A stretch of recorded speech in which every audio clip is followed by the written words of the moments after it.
Marco Duval stepped off the tour bus and into the bright foyer of the Old Town's community center.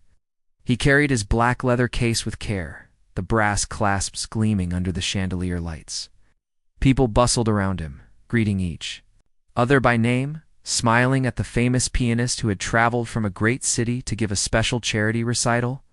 Marco adjusted his tailored suit jacket and wiped his hands on a crisp white handkerchief. He liked to look neat. He liked to feel in control. At the far end of the hall, Clara stood behind a folding table piled high with homemade jam jars and scented soap bars. She ran the tiny gift shop there, where visitors could buy local crafts as they arrived. Clara had soft eyes the color of honey, and her brown hair was tied back with a simple ribbon. She wore a plain cotton dress, tidy but plain. Most people passed her by, peering at the jars without really seeing her. But Clara watched Marco. She had never met anyone like him, someone so calm and sure of himself. On day one of rehearsal, Clara had peeked through the door into the main hall. She saw Marco seated at the grand piano, his fingers moving over the keys as lightly as feathers. The sound he made filled the space with warmth. Clara pressed her hand to the doorframe. She felt a pull in her chest, as if the music called to her own heart, but she dared not step inside. She was just a simple woman. She did not belong in that world of white gloves and polite applause. Later, after the rehearsal ended, Marco walked through the lobby toward the dressing rooms. A small circle of visitors and assistants trailed behind him, hanging on every polite word. Marco enjoyed their attention. He held the door for them, smiled at the nodding guests, and strode with a quiet confidence. That was when he saw Clara. She stood off to the side, her eyes bright, her breath held as if she watched a bird in flight. Marco paused. He thought she looked curious, perhaps even longing. He heard people whisper, "She is so shy." He saw her glance at the piano. Then he turned to his friends and said with a playful smile, "Why not invite her to play a few notes? It'll be a good laugh." The words slipped out easily, as if he spoke a simple truth. A few people chuckled. Marco did not mean to hurt her feelings. It was a passing joke, nothing more. Clara stiffened. The crowd's laughter felt sudden and cold, like winter wind. She forced a smile, her cheeks pink, and shook her head. I cannot," she mumbled. Her voice was soft, almost lost among the low hum of conversation. Marco raised an eyebrow. He wondered, did she even know how to find middle C? To him, playing the piano was a gift earned only after years of practice. Clara looked so gentle, so ordinary. He could not imagine she had any skill. The guests moved on, drawn by the promise of fine wine and canapes in the next room. Clara watched them go, her shoulders heavy. She fingered the edge of her cardigan, feeling foolish and exposed. Marco slipped away, thinking no more of the moment. To him it was a small jest, a quick amusement in the day's routine. Yet for Clara, the words echoed long after the guests left. That night, the chandelier lights in the hall grew dim, and Marco returned home to his hotel suite. He dined alone, sipping soup from a silver bowl and reading notes on his upcoming program. He felt satisfied. The recital would raise money for the Newtown Library, and his name would add prestige. All in all, a successful day. Meanwhile, Clara closed her shop as the last customer said goodnight. She locked the door, her mind still on Marco's teasing words. "Play a few notes," he had said. She wished she had the courage. She had listened to piano lessons on an old radio as a child. She had tapped simple tunes on her mother's cast iron stovetop. But those memories lay buried under years of selling soap and jam. That evening, at home, Clara lit a single candle in her small kitchen. The flame flickered on the walls as she sat at the wooden table. She thought of the piano in the hall. She pictured its black and white keys, smooth and cool under her fingertips. She wondered if her hands could find the right notes. She reached into a cupboard and pulled out a thin, worn music book. It was a beginner's guide she had bought at a yard sale years ago, then never used. The pages were yellow and edges frayed. Clara opened the book to the first lesson. She cleared a spot on the table and placed the book there. With the candle between her hands, she studied the diagram of the keyboard.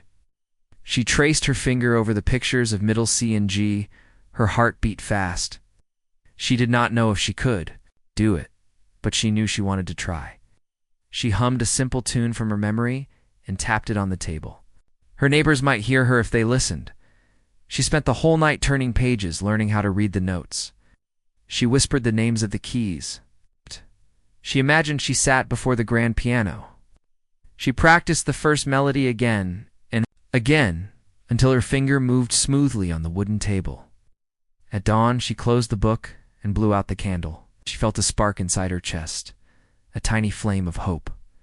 When the sun rose, Clara dressed in her cotton dress and walked to the community center. She clutched the music book under her arm. She felt nervous, but something inside her said she must keep going. Inside the lobby, she found Marco's piano teacher tuning the instrument. Clara stood at a distance, watched the tuning forks, the tuning hammer. She wondered what it felt like to hear the perfect pitch. She imagined her own fingers gliding over the keys. The teacher nodded at her. "Good morning," he said kindly. Clara had never spoken to him before. "I'm learning," she said quietly, opening her book. The teacher lifted an eyebrow. "May I show you something?" He guided Clara to a small upright piano tucked in the corner. Clara placed her hands on the keys. The teacher showed her middle C. "Now try," he said. Clara pressed the key, the sound deep and pure. She felt a tremor in her chest. Marco arrived soon after, carrying his sheet music. He saw Clara at the upright piano with the teacher. He paused, surprised. She played the simple tune, softly but clearly, her eyes closed, her face calm. The teacher smiled and nodded. Marco's laughter caught in his throat. He had thought her a stranger to music, but here she was, playing without fear. He turned away, feeling a tug of guilt and wonder rise inside him. Clara finished the melody and looked up. She saw Marco standing beside the grand piano, his eyes uncertain. She closed the book and held it to her chest. Marco cleared his throat. "I didn't know," he said. His voice was softer now. Clara felt her heart flutter. The mocking words from before felt distant, almost like a dream. In their place was the bright spark of possibility. And so, on that quiet morning in the lobby, a new story began. A story of courage found in the most unlikely corners. A story of music bridging worlds between a famous pianist and a simple woman. Neither knew yet the journey they would share, but both felt that something had changed. Notes they would play together would echo far beyond that small town hall. Clara woke before dawn the next morning, her mind alive with music. The candle she had used the night before still sat on her kitchen table, its wax melted into a small pool, a reminder of her first taste of melody. She dressed quickly in her simple cotton dress and wrapped a light shawl around her shoulders. Outside, the air was cool and smelled of wet grass. She carried her worn music book and a small satchel containing her favorite pencil for marking notes. She walked through the quiet streets toward the community center. The town was still asleep, save for a lone baker lighting lanterns outside his shop. Clara greeted him with a shy nod. He smiled, though he did not know why she looked so determined. She climbed the stone steps of the center and paused to catch her breath. In the hallway, a hush lingered from the day's events. She felt a small thrill. Today she would learn more.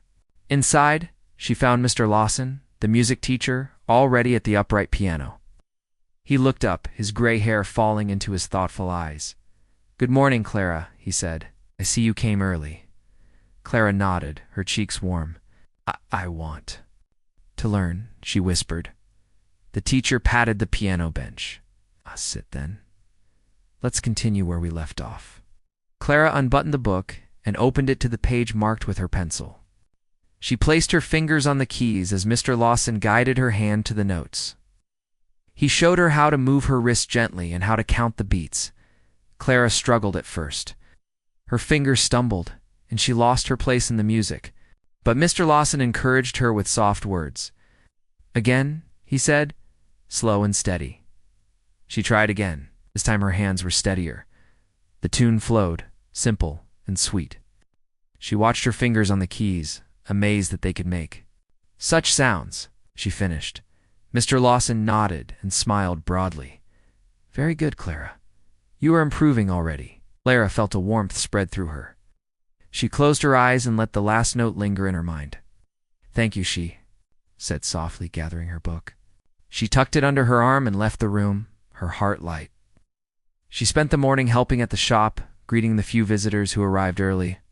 Yet even as she answered questions about soap scents or jam flavors, her thoughts drifted to the piano.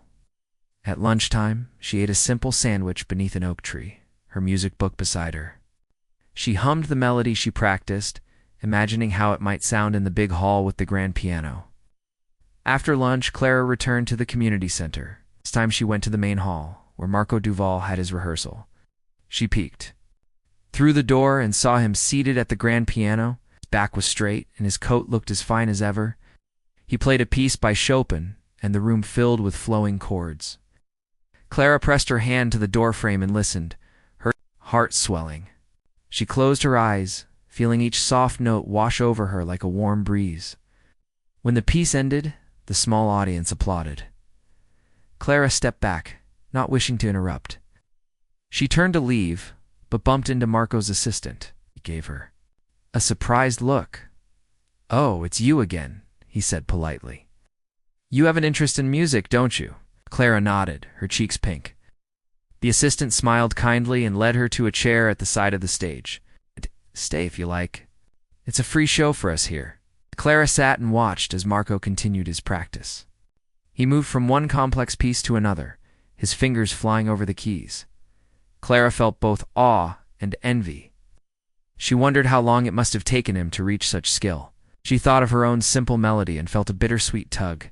Yet, she straightened her back and promised herself she would work harder. That evening, after the center closed, Clara slipped in again. She sat at the upright piano alone, the air cool and calm. She lit a small lamp she carried and placed it on the music stand. She opened her book and practiced the melody until she felt she could play it without error. Her fingers pressed each key with care, her breath steady. Always. When she finished, she played it again, imagining the applause. Shh. She whispered to herself, "I can do this." Word began to spread through the town. Clara was learning to play. Neighbors who passed her shop saw the music book on her counter. Some teased gently, "Clara the pianist." Yet she only smiled and bowed her head. She did not tell them about her big plan. She wanted to surprise everyone.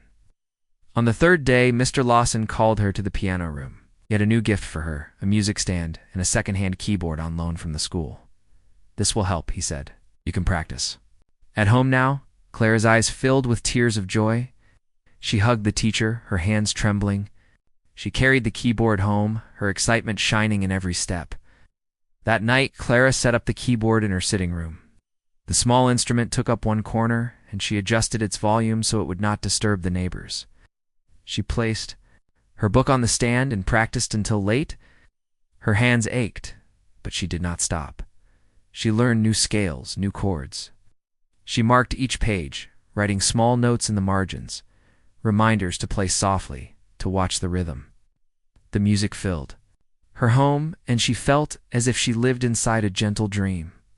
Meanwhile, Marco returned to his hotel each night and found his thoughts drifting back to Clara. He remembered her quiet face, the way she had stood at the upright piano. He felt a growing curiosity. Who was this simple woman who dared to try?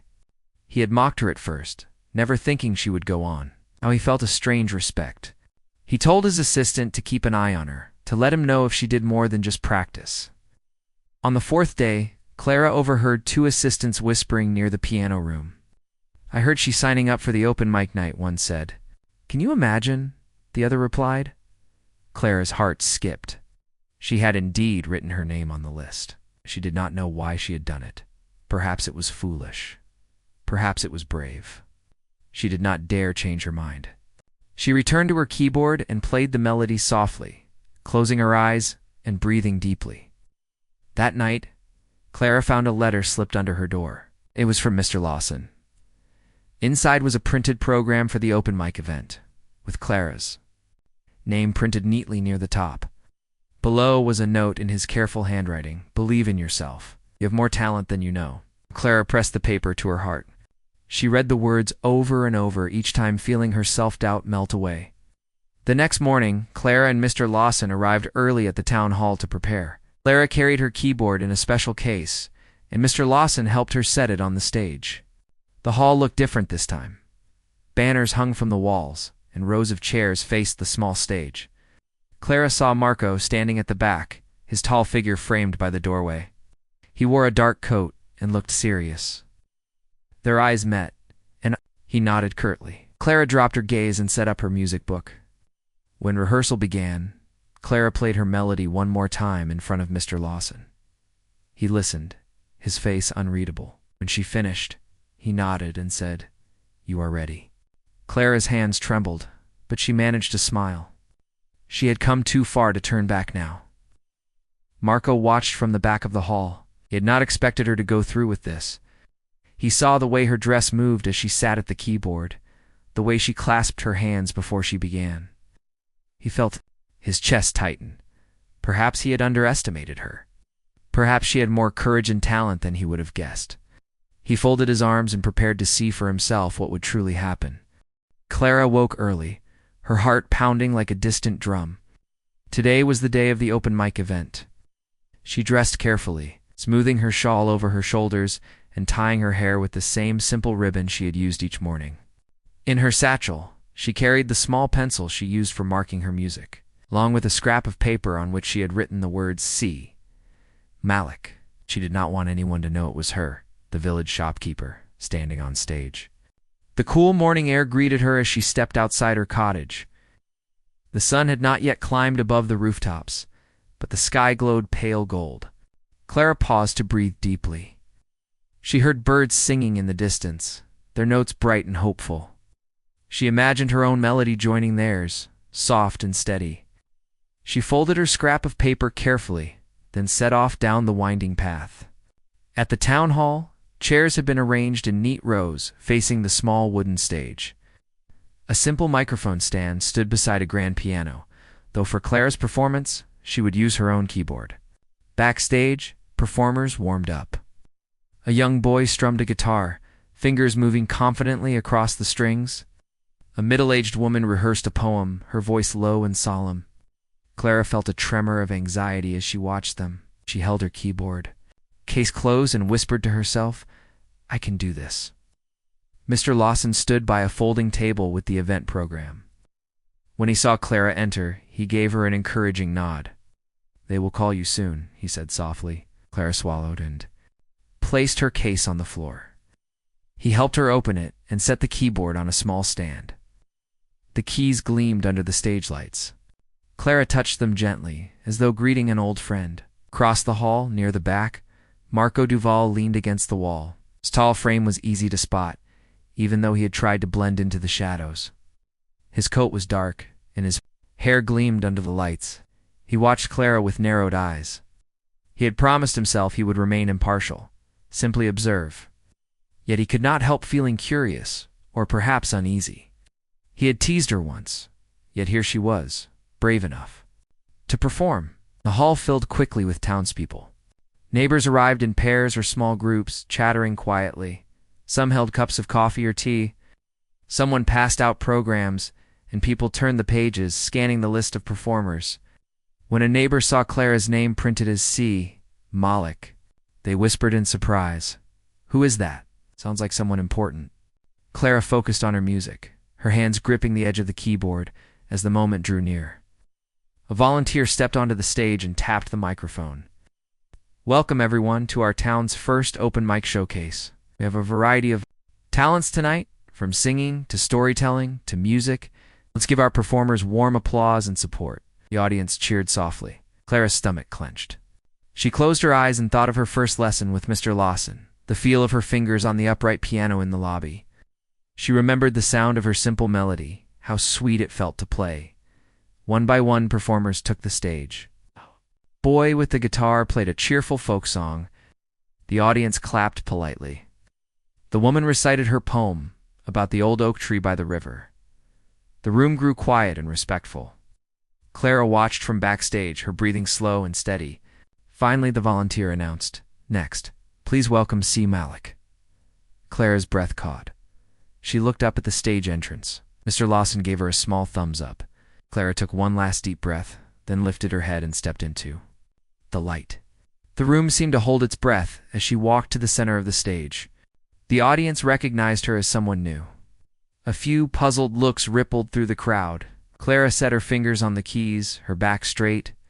She adjusted the music stand with her book open to the marked page. The bright stage lights warmed. Her face, she could hear her own heartbeat as a steady rhythm. She pressed the power button on her keyboard. A soft hum rose, then faded away. Clara closed her eyes for a moment and lowered her hands. When she opened them again, her fingers hovered. Over the first notes, she remembered Marco's fingers gliding over the grand piano, but she did not compare herself to him. She thought only of her melody, the one she had practiced so many nights. Then she began. Her right hand reached for the first note. The sound was clear and pure. She brought in the left hand, and the melody unfolded. The notes were simple, yet heartfelt. Clara's cheeks warmed as she played each phrase. She felt as though she spoke with her hands, every chord a word, every tune a sentence. The audience listened, some leaning forward, all silent. The melody built gently, each phrase, rising like a small wave. Clara kept her eyes on the book, but felt the music flow through her. Her practice at home came alive under the stage lights. She felt her confidence grow with every measure. The final notes arrived, soft and sweet. She held the last key, let it ring, then released it and closed her eyes. For a hushful moment, no one moved. Then the room exploded with applause. Hands pounded on the wooden chairs. Clara opened her eyes to see the audience standing. She blinked, surprised. She had not known how much her music would mean to them. She bowed her head, then looked up again, meeting Mr. Lawson's proud smile from the side of the stage. Marco's reaction surprised him more than Clara's. He rose from his seat, clapped slowly, then joined the standing ovation. He watched her bow with her hair falling forward, her lips curved in a small, amazed smile. He felt a swell of emotion. He could not name admiration, humility, perhaps a tinge of regret for his cruel joke. Clara stepped away from the keyboard, her legs weak but steady. She returned to backstage, where Mr. Lawson wrapped his arm around her shoulder. "You were wonderful," he whispered. Clara's cheeks glowed. She thought she might cry with happiness. She clutched the music book to her chest and said, "Thank you." She felt a lightness inside her, as if she flew. The rest of the night passed in a gentle glow. Performers congratulated Clara, offering words of praise. One neighbor declared, "I had no idea she could play like that." Another said, "Best performance of the evening." Clara's heart swelled. She realized the simple melody she had learned was enough to touch people's hearts. After the event ended, the volunteers cleared chairs and folded the stage curtains. Clara packed her keyboard slowly, her fingers still tingling from the notes. She peeked out at the empty hall, imagining the night's music floating in the air like soft magic. Marco approached her quietly. Mr. Lawson moved aside to give them space. Clara turned, surprised to see him standing there. His coat was draped over one arm. He looked at her, his expression serious but kind. "May I?" he asked, gesturing to the stage. Clara nodded and followed him onto the empty floor. Out. Under the dim lights, he motioned to the grand piano. "I'd like to hear you there," he said quietly. Clara hesitated. The grand piano was far larger, its keys deeper. She felt a flutter of nerves. Yet she also felt an urge to try, to show him how far she had come.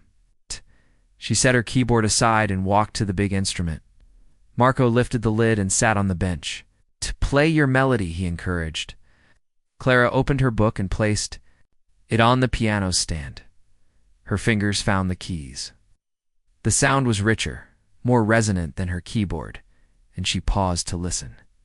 Then she played. The notes filled the hall with warmth, echoing off the walls like soft bells. Marco listened, with his eyes closed. When she finished, he opened his eyes and smiled. He stood and offered his hand. "You have a gift," he said sincerely. "I was wrong to mock you. I'm sorry." Clara felt joy bloom inside her. She took his hand and said, "Thank you for giving me a chance."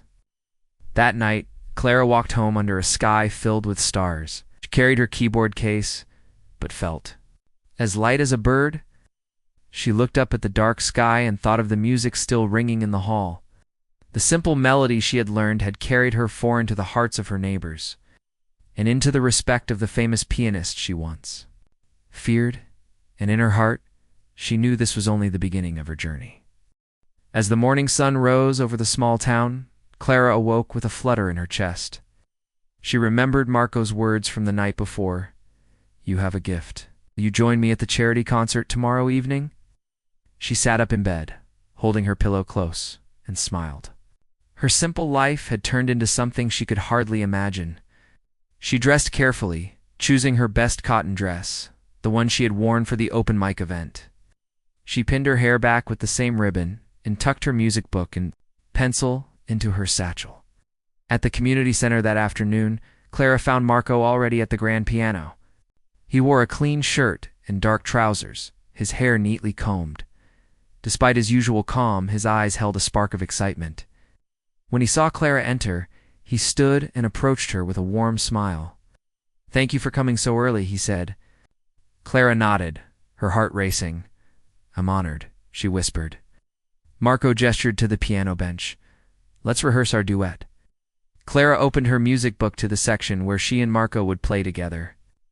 He had selected a simple but beautiful piece by Schumann I that began with soft, gentle chords and grew into a lively melody. Marco explained, "I will play the first part, and you will follow with your melody. Then we'll join hands for the finale." Clara studied the notes, her fingers tracing the symbols as if they were old friends. She placed her bench beside. Hisson sat down, her back straight and her feet flat on the floor. Marco started the piece, his fingers gliding over the keys like a bird in flight. Clara closed her eyes and listened, letting his music fill her mind. When his part ended, she lifted her hands and played her melody. Her notes were soft at first, but with each bar she grew more confident. "Art!" Marco watched her closely, nodding. In time, and smiling encouragingly, when they reached the final section, their hands met on the piano, sharing the same keys for a moment. The harmony was sweet, and Clara felt a warmth in her chest she had never known. They played the duet over and over, smoothing out each transition and learning to match each other's rhythm. Clara learned to watch Marco's shoulder for cues. Marco learned to slow down when she needed more time. Their practice filled the hall with gentle music echoing off the high ceiling and wooden walls. After several runs, Marco leaned back on the bench and said, "That was perfect. You're ready?" Clara felt proud and a little surprised. She had never imagined playing with someone of his skill. That evening, the town hall filled with people for the charity concert. Rows of chairs faced the stage, and candles flickered. On small tables at each side, the air smelled of fresh flowers and polished wood. The townspeople whispered about the famous pianist and his surprise guest. Clara sat backstage, her knees together and her satchel on her lap. She smoothed her dress one last time and checked her music book. A helper handed her a small bouquet of wildflowers to hold. She smiled and breathed deeply, reminding herself of the open mic applause. When the host introduced Marco Duval, the audience erupted into cheers and applause. He bowed, then spoke softly about the town's new library and the joy of sharing music. When he mentioned a special duet with a very talented new friend, Clara stepped forward behind the curtain. Marco waved to her, and she breathed in the warm light spilling from the stage. Clara's heart pounded as she walked to the piano bench. She placed the bouquet on a small stool beside her and sat down. Marco nodded, and the orchestra, just a small string quartet, began with a soft accompaniment. Marco played the opening chords, and Clara followed with her simple melody. The music rose gently, carrying a hush over the audience. Clara felt every eye on her, but she kept her gaze on the keys. Her fingers moved smoothly, shaped by her weeks of practice. As the piece continued, Clara felt a sense of calm wash over. Her nerves, The candlelight danced on the polished wood of the piano. She watched Marco's hands as they worked in perfect harmony. At one point, their hands touched on the same octave, and Clara felt a spark of joy. The sweet sound filled the hall, and Clara imagined each note as a word of gratitude to every person who had helped her learn. When they reached the grand finale, the music swelled. Clara played her part with growing confidence, matching Marco's pace and intensity. The audience leaned forward, caught by the beauty of the duet. When the final chord rang out, silence held for a heartbeat, then the crowd leapt to its feet, clapping and cheering. Clara closed her eyes and bowed her head, overcome by the applause. Backstage, she heard voices exclaiming praise. "That was magical. She's a star." She wiped a tear from her eye and clutched her bouquet. Marco appeared beside her, his face shining, wrapped an arm around her shoulders and said, "You were extraordinary. Thank you for sharing this moment." Clara looked up at him, her heart full. "Thank you for believing in me," she whispered. After the concert, townspeople gathered around Clara to congratulate her. An elderly neighbor pressed a handkerchief into her hand. "I never thought I'd see the day," he said with a chuckle. A young woman asked for her autograph. Clara blushed and scribbled a quick signature in the music book. She felt like she floated on air. The next morning, Clara returned to her little cottage. She placed her bouquet on the kitchen table and sat down with a cup of tea. She opened her music book to the duet, fingering the notes gently. She thought of Marco and the kindness he had shown. She thought of the nights spent practicing by candlelight, and she thought of the future, what new music she might learn, what new doors might open. Meanwhile, Marco left the town with a full heart. He boarded his tour bus, looking back at the community center's spire. He placed Clara's wildflower bouquet in his bus seat beside him, smiled, remembering her gentle courage and the warmth she had brought to his music. He planned to tell the world about the simple woman who surprised everyone and himself. By playing piano with the grace of a true artist, Clara's life returned to its quiet rhythm. She reopened her shop, greeted customers with her warm smile, and sold jam and soap with renewed confidence. But now, when she heard the soft strain of a melody on the radio, she pressed her hand to her heart and remembered her journey. She often returned to the community center's lobby, where the upright piano still stood. She played her simple melody for anyone who cared to listen. And in a grand city concert hall far away, Marco Duval dedicated his next recital to Clara. He spoke of her fear, her determination, and her triumph. Then he played that Schumann duet, his fingers dancing over the keys with a joy she had helped him rediscover. Wherever music filled the air, their shared duet lived on, a beautiful reminder that talent can be found in the most unexpected places, and that a small spark of courage can grow into something truly wonderful. Clara woke before dawn, her mind buzzing with the memory of last night's duet. She lay in bed for a moment, listening to the soft breathing of the house around her. Her small cottage was quiet, but inside her heart she felt something new. Bright hope that had taken root during those final notes on the stage. She rose, dressed in a simple blouse and skirt, and tied her hair back with the familiar ribbon. On the kitchen table lay the wildflowers Marco had given her after the concert. She breathed in their gentle scent and smiled. She brewed a cup of tea and held it in her hands, feeling its warmth run through her. The memory of applause still echoed in her ears, a comforting reminder of how far she had come. She thought of Marco's words, "Your gift brought joy to everyone." She wanted to find a way to give back, to share what she had learned with others in her town. She knew that her life would not return to exactly how it had been. Something had shifted inside her forever. After breakfast, Clara walked to the community center. The lobby was empty, its high ceiling and wooden floor shining in the morning light. She stood before the upright piano, running her fingers lightly over its smooth keys.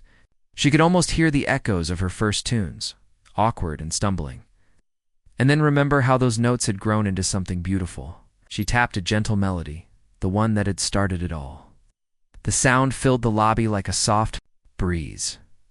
She paused and looked around. The piano stood unused often, waiting for someone to play. Clara knelt down and opened her satchel. She pulled out her small pencil and a stack of blank sheets she had bought last week. She placed the paper on the piano's music stand and began to write, not music notes, but word-simple lines of encouragement. "Play without fear," she wrote. "Let your heart lead your hands," she added. "Every melody starts with one note." When she finished, she stepped back and smiled at the little message. She hoped any visitor who found it would feel brave enough to try. At the shop later, Clara greeted her neighbors with renewed warmth. They asked about the concert, and she told them about the evening in simple, cheerful detail. She showed them the photos she had printed, one of her and Marco sitting side by side at the piano, another of the bouquets of flowers the audience had tossed at her feet. Her neighbors clapped and laughed with delight.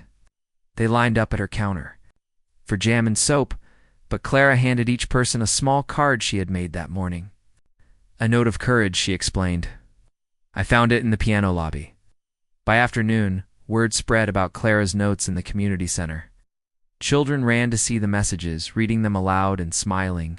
An elderly man approached her and said gently, "You've given us more than a concert. You've given us hope." Clara's eyes filled with tears. She handed him a cup of black tea and said softly, "I'm happy to share what I have." That evening, as the sun dipped low, Clara made her way to the town hall for a special gathering. Mr. Lawson had organized a small recital to celebrate Clara's courage and to raise funds for new music programs at the village school. Clara carried her keyboard and walked into the hall to find students lined up with violins, flutes, and even a small drum. Their faces were eager and bright. They giggled when they saw her, whispering, "That's Clara, the pianist." Mr. Lawson greeted her with a proud smile. "Thank you for joining us," he said. "These young musicians have learned from the story of your journey." Clara looked at the rows of instruments and felt her heart swell. She set her keyboard on the stage and the children followed, each placing their music on small stands. The hall grew quiet as the first student, a shy girl with a violin, stepped forward. Clara watched from the side of the stage. The girl drew the bow across the strings and played a trembling tune that grew stronger with each note. Clara thought of her own first lesson, how her hands had felt awkward and uncertain. Now here was a new generation taking that first step. She watched another child play a simple melody on the flute. Then a boy drummed a steady beat. With each performance, the audience, mostly parents and neighbors, clapped and cheered. Finally, Mr. Lawson spoke. "Now, one more surprise," he announced. Clara felt her heart flutter. She stepped onto the stage. The children stood behind her. Mr. Lawson placed a hand on her shoulder and whispered, "Lead them." Clara nodded and took a deep breath. She slid onto the bench of the grand piano that stood at the corner of the stage. The children gathered around, each with their own instrument. Clara opened her music book to her simple melody. She turned to the audience and smiled. Then she pressed the first key, and the piano spoke with a gentle voice. The violin joined, then the flute, then the drum. Clara's melody served as a guide, a river that carried the other instruments in harmony. The children followed her lead, their notes weaving together in a way that made Clara's heart soar. The piece was short, sweet, just 2 minutes long, but the effect filled the hall with light and warmth. When she finished, the audience rose in applause. Clara stood and bowed, her cheeks flushed. The children beamed, proud of what they had created together. She felt tears in her eyes, but they were happy tears, proof that music could bring people of all ages together.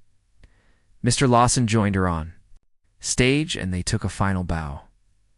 Afterward, Clara packed her keyboard and walked home under a sky full of stars. She held her satchel close. She thought of how her journey had begun with a single, teasing comment and ended with a community filled with music and courage. She thought of Marco and the way he had apologized, the way he had offered her a chance. She decided to write him a letter, to thank him once more, and to tell him how his kindness had changed so many lives. Back at her cottage, Clara sat at her small writing desk. She dipped a pen in ink and began to write, "Dear Marco, I hope this letter finds you well. When you first asked me to play as a joke, I was frightened. But that joke led me to discover a gift I did not know I had. Your apology opened a door, and I walked through it. Since then, I have helped others find courage in music. I have written notes of hope in the community center, shared melodies with children, and felt the joy of connection. Thank you for giving me the chance to find my voice. I hope we will play together again someday. Gratitude, Clara. She folded the letter and placed it in an envelope. The next morning she walked to the post office and mailed it to the concert hall address where Marco performed his tours. She imagined him receiving it before his next city concert. Pausing to read her words and smile, in the weeks that followed, Clara's life settled into a gentle rhythm filled with music. She continued to help at her shop, but now she did so with a deeper purpose. She taught a small after-school music club at the village school, sharing her early lessons with eager young faces. She wrote new notes of encouragement and pinned them inside the community center. She practiced new pieces on the upright piano, pushing herself to learn more complex melodies. Each night, she fell asleep with her music book at her side. One crisp morning, a large envelope arrived for Clara. She opened it eagerly and found a card inside with simple, graceful handwriting. Dear Clara, your letter brought me back to why I love music. Thank you for reminding me that every heart can sing, no matter where it begins. I would be honored to play a duet with you again. I will stop by your town next month, and we will perform for the library opening. Warmly, Marco. Hands trembled as she read the card. She pressed it to her heart and laughed softly, tears of joy shining in her eyes. Her journey had come full circle, from a single note on a wooden table to a grand duet on a concert stage. She knew that her simple life had been touched by magic, the kind that music brings when we dare to play. And so, Clara lived happily, her days filled with melodies, her nights filled with dreams of new songs. She had begun as a humble shopkeeper who could not imagine her own talent. She had ended as a woman who helped an entire town find hope through music. Her story became a legend in the small community, told again and again by those who heard her. Melody and felt its gentle power. And whenever someone saw her standing by the piano lobby, pencil in hand, writing words of courage on fresh paper, they remembered that every journey starts with a single note and that sometimes a simple joke can lead to the most beautiful symphony of all.